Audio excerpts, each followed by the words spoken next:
கதை பெயர் மலைச்சிகரத்தின் ரகசியம்.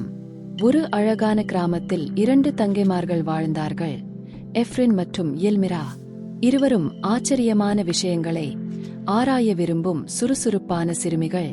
ஒருநாள் கிராமத்தில் பெரிய மலைக்கு பின்னால் ஒரு மர்மக்குகை இருப்பதாக அவர்கள் கேட்டார்கள்.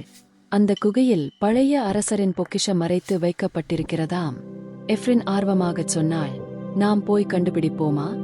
எல்மிரா சிறிது பயந்து கேட்டாள், அது ஆபத்தானதாயிருக்கும்.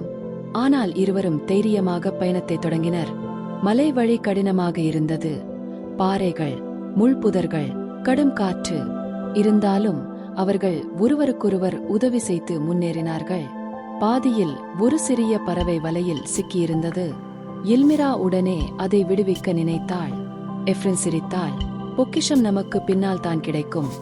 ஆனால் இதை முதலில் உதவுவோம் டோட் என்று கூறி பறவையை விடுவித்தார்கள்.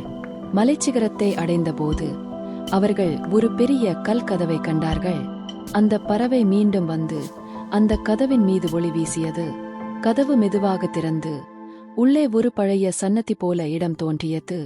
அங்கே ஒரு கல்வெட்டில் எழுதப்பட்டிருந்தது, நீ தங்கத்தை தேடினாய், ஆனால் உன் மனத்தில் கருணையை கண்டாயே, அதுவே உண்மையான பொக்கிஷம் டோட்.